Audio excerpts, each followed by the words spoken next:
দেখা যাচ্ছে একটা বার নিয়ে খুব চর্চিত চলছে, ওদের লাইসেন্স বর্তমান কোন পজিশনে আছে?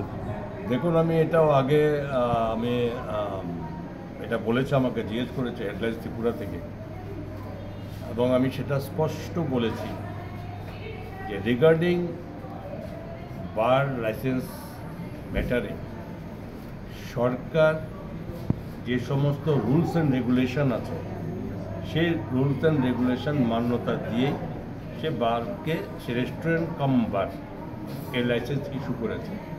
লাইসেন্স ইস্যুইং অথরিটি এটা ডিস্ট্রিক্ট ম্যাজিস্ট্রেট অ্যান্ড কালেক্টর, উনি নির্ধারিত করেন, কারণ অ্যাপ্লিকেশনটা তার কাছেই দিতে হয় এবং সে অ্যাপ্লিকেশন এগেনস্টে টোটালি সমস্ত কিছু, তার লোকেশন, তার প্লেস এবং তার পেপারস, আদার্স যে কোনো রুলস আছে সেগুলো সব ঠিক আছে কিনা যাচাই করে তারা ওখান থেকে প্রপোজালটা অবশ্য পাঠায় ইস্যু করার জন্য। সেখানে অ্যাপ্রুভালটা থাকে অর্থ দপ্তরের থেকে, এটা ঠিক আছে। তো এটা হলো এইটা সিস্টেম। এবং আপনারা যেটা বলছেন যে বার ঠিকই আছে, রেস্টুরেন্ট বার, বাট আমি কিছু বা সংবাদ মাধ্যম বলুন কিংবা সোশ্যাল মিডিয়াতে বলুন, যেটা আমি দেখতে পাচ্ছি যে প্রত্যেকেই জায়গাটাতে একটা মানে ভুল করছেন যে নাইট ক্লাব বলতে কোনো শব্দ আমাদের সরকারের পক্ষ থেকে ডিস্ট্রিক্ট ম্যাজিস্ট্রেট অ্যান্ড কালেক্টর এটা কখনোই দেয়নি। সেখানে নাইট ক্লাব বলে কোনো শব্দ নেই, এবং যে কোনো বার বা এই ধরনের কোনো লাইসেন্স দেওয়া হয় কিছু কন্ডিশন অ্যাডপ্ট করা থাকে, এবং সেই কন্ডিশনগুলোর মধ্যে যেগুলো ছিল, যেমন ধরুন 11টা থেকে সকাল 11টা থেকে রাত্রি 11টা পর্যন্ত, এবং কিছু কন্ডিশন আছে যেখানে মানে বিভিন্ন রকম ডিজি সাউন্ড বা আদার্স কোনো এগুলো ব্যবহার করা যাবে কি না, এই ধরনের কিছু কন্ডিশন আছে। এখন প্রশ্ন হচ্ছে যে যেমন ধরুন অ্যাপেল শপ, যে অ্যাপেল শপগুলো দেওয়ার ক্ষেত্রে কত রুলস আছে, যে এখানে মাস্ট কম্পালসারি যে 100 metre distance from school, colleges and hospitals কিংবা মন্দির, মসজিদ, এগুলোকে মান্যতা দিতে হয়। সুতরাং সেগুলো যখন দেওয়া হয় তখন ডিস্ট্রিক্ট ম্যাজিস্ট্রেট এগুলো খুব কেয়ারফুলি দেখে 100 মিটার ডিস্টেন্সে আছে, এবং বারের ক্ষেত্রে সে ধরনের কোনো রুলস কিন্তু এখন পর্যন্ত আমাদের কাছে নেই।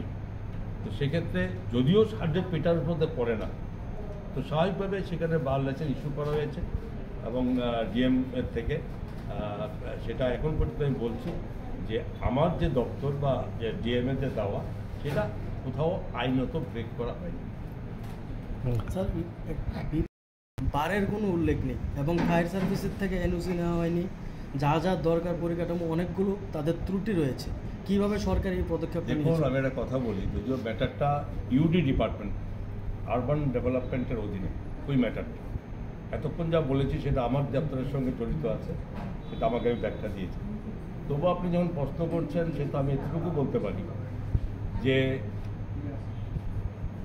ইউডি ডিপার্টমেন্টের যে প্রপার্টি এখন ওরা মেনটেন করছে সেটা হচ্ছে রোজভ্যালি প্রপার্টি।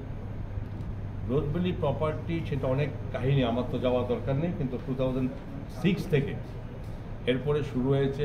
আবার প্ল্যান পাস করা হয়নি তৎকালীন সময়ে।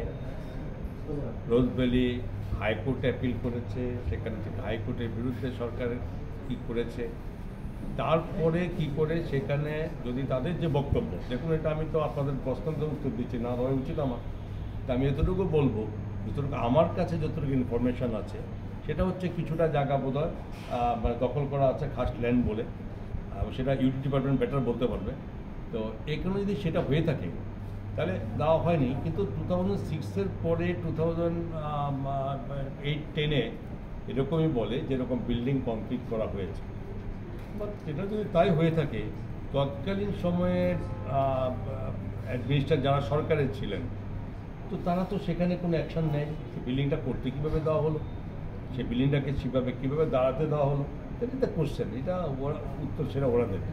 আমার উত্তরে আমি যাচ্ছি না, আমার শুধু বলার বক্তব্য হচ্ছে এর থেকে প্রপারলি তারা বিজনেসের একটা পারমিশন পেয়েছে, এবং হাইকোর্ট গভর্নমেন্টকে এটাই ইনস্ট্রাকশন দিয়েছে, এটা নিয়ে তখন যখন মেনটেন্যান্সের প্রশ্ন আসছে তখন সেটাকে যাতে মেনটেন্যান্স করে তারা সেটাকে কোনো ইনকামের কোনো ব্যবস্থা করায়, গভর্নমেন্ট হোক যেভাবে হোক, সেটা ইউডি বলবে। তো সেই মোতাবেক বিভিন্ন অফিস টফিস ভাড়া দিয়েছে, তার মধ্যে এক পার্টি তারাও ভাড়া নিয়েছে অনেক আগেই।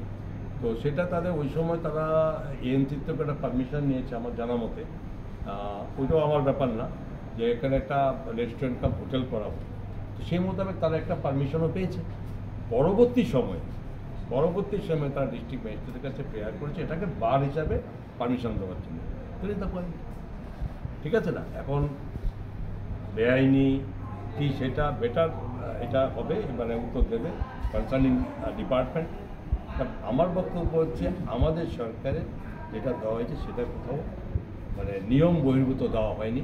আমি এখনও বলেছি অ্যাপেল শপের নিয়ম কী আছে, বারের কী ক্রাইটেরিয়া আছে, এবং পরিপ্রেক্ষিতে এটাও বলেছি যেহেতু বলেছে মানুষের, এবং সেখানে তো সরকার চুপ থাকতে পারে না। সরকার ঠিক করেছে না ব্যাটিক করেছে সেটা তো সরকারই আবার যদি মানুষের প্রশ্ন করে উত্তর তো রেসপন্সিবিলিটি গভর্নমেন্টের। সেখানে অলরেডি মাননীয় মুখ্যমন্ত্রী অলরেডি এটাকে এনকোয়ারির একটা অর্ডার করেছে এটার মধ্যে, এবং সেটা কী তার ইয়েতে কী লাইসেন্স তার কী হয়েছে বা তার জন্য কী করেছে, কোনো রকম কন্ডিশন ব্রেক করেছে কি না, তো সেগুলো অলরেডি এনকোয়ারি চলছে এবং সেগুলোর জন্য ডিপার্টমেন্ট ব্যবস্থা নিচ্ছে। এবং সেখানে যাই হোক অ্যাজ পার ল যাওয়া অর্থ হবে, কিন্তু সেটা কী হবে সেটা অলরেডি আপনার গেটিং দ্য রিপোর্ট তখন সেটা দেখা যাবে। এখন প্রশ্ন হচ্ছে এটাই আমি বলতে পারি যে যেহেতু আমাকে আপনারা প্রশ্ন করেছেন, অর্থ দপ্তরের পক্ষ থেকে যে সিস্টেম এটা ডিস্ট্রিক্ট ম্যাজিস্ট্রেট হয়ে আসে, সেখানে দেন ডিস্ট্রিক্ট ম্যাজিস্ট্রেট অথরিটি এই টোটাল সার্ভে রেকর্ড সব কিছু ওখানে করে দেয়। আপনারা একটা প্রশ্ন করেছেন যে ফায়ার সার্ভিসের কোনো রকম এনওসি ছিল না, এটা ঠিক নয়। যিনি বলেছেন তিনি সঠিক করে দেখেননি। ফায়ার সার্ভিসের কোনো রকম যদি এনওসি বা তার যদি পারমিশন না থাকে তাহলে ডিস্ট্রিক্ট ম্যাজিস্ট্রেট এটা কখনোই জানাবে। স্যার মানে আপনার